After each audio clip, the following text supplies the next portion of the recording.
There it is.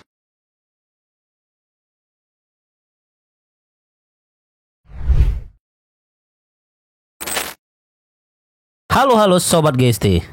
Gracia Poli dan Apriani Rahayu berhasil meraih poin di pertandingan pertama melawan pasangan Thailand, yaitu Jongkolpan Kitrakul dan Rawinda Prajongjai. Satu kata untuk Gracia Poli, makin tua makin menjadi. Dalam grup A BWF Quarter Final 2021, Gracia Apriani menang 2 game langsung dengan skor 21-15 dan 21-12. Bertanding di Bali Convention Center, Gracia Apriani langsung bermain menyerang ke pertahanan Jongkolpan dan Rawinda. Alhasil terbukti, peraih medali emas Olimpiade Tokyo 2020 itu sukses cetak poin secara beruntun, dan pada akhirnya Gracia Apriani mengungguli pasangan unggulan satu di interval dengan skor 11-4 hanya dalam tempo 7 menit. Unggulan pertama ya pemain Thailand ini, ya wajar saja sih, China absen guys, jadi mereka unggulan pertama nih, poin tertinggi. Yang menarik di match ini, permainan yang agresif benar-benar mereka sajikan pada awal pertandingan, menjawab kritikan media di mana banyak yang bilang Gracia sudah habis pasca Olimpiade dan desainnya hanya lob-lob panjang. Namun di pertandingan ini itu tidak benar guys. Selepas interval, pasangan Thailand mencoba untuk memperkecil ketertinggalannya. Beberapa kali mereka lakukan serangan, akan tetapi masih bisa dikembalikan dengan baik oleh Gracia Apri. Soal defense, memang di Olimpiade menjadi penentu kemenangan mereka. Hasilnya, usaha Jongkolpan dan Rawinda untuk mengejar ketertinggalannya pun harus pupus. Sebab Gracia Apriani berhasil menutup game pertama dengan kemenangan 21-15 dalam durasi hanya 18 menit. Di game kedua, Gracia Apriani masih tampil dominan. Mereka tetap memainkan permainan agresifnya. Bisa dibilang mereka sama sekali tak memberi kesempatan Jongkolpan Rawinda untuk melakukan serangan. Alhasil Gracia Apri kembali unggul di interval kedua dengan cukup telak, yaitu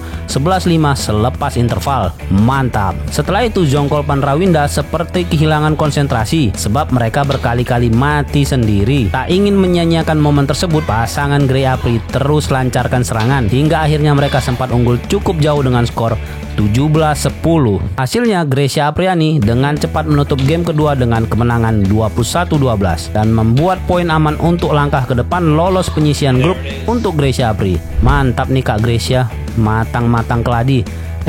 Tua-tua keladi, makin kesini makin jos. Untuk Sobat GST ketahui, pada 2016 lalu dia sempat mau pensiun dari badminton. Setelah Olimpiade Rio de Janeiro 2016, dirinya sudah ingin pensiun, akan tetapi ia ditahan sang pelatih dan kemudian dipasangkan oleh Apriani Rahayu. Perjalanan yang panjang bagi saya, begini maunya menunggu dan bertahan. Dia muncul dari mana saya tidak tahu, tiba-tiba pada 2017 ketika saya akan pensiun setelah Rio 2016. Pada 2017 saya berada di tim nasional dan akan pensiun ketika pasangan saya, Nitya Krisinda Meswari, terluka dan menjalani operasi. Tetapi pelatih saya mengatakan tunggu sebentar dan bantu pemain muda untuk bangkit, dan saat itulah Apriani datang, terang Gracia. Kemudian kami memenangkan Korea Open dan Thailand Open, dan begitulah cepatnya kami datang. Saya seperti, ya Tuhan, saya harus berlari selama 4 tahun lagi, pungkasnya. Nah, dengar-dengar nih, pada saat Gracia mau pensiun, si pelatih kan bilang tunggu dulu, ajarin dulu adik-adiknya. Terus Gracia cari pasangannya nih, dia bilang ya sama siapa aja deh, yang penting yang muda. Nah, pada saat itu hanya tersisa Apri. Akhirnya mereka pun berpasangan. Beruntung buat Gracia dan beruntung buat gadis asal Konawe tersebut. Gak nyangka ya pertemuannya sebegitunya. Yang senior pokoknya dikasih siapa saja oke. Dapatnya Apriani, jago pula lagi. Salut. Semoga pasangan ini masih bisa kita tonton tahun-tahun selanjutnya ya. Tapi harus minta izin sama suami Kak Gracia nih kayaknya. Berat nih urusannya guys. Oke, mungkin segitu dulu ulasan dari GST. Terima kasih sudah menyaksikan video ini dari awal hingga akhir. Tetap dukung tim Indonesia ya guys. Semoga juara di BWF World Tour Final yang dilaksanakan di Bali. Sampai ketemu lagi, tunggu dulu. Jangan lupa like dan subscribe-nya ya guys, karena like dan subscribe itu gratis kok. Ya, hitung-hitung bantu pemula. Terima kasih ya. Sampai ketemu lagi. Thank you.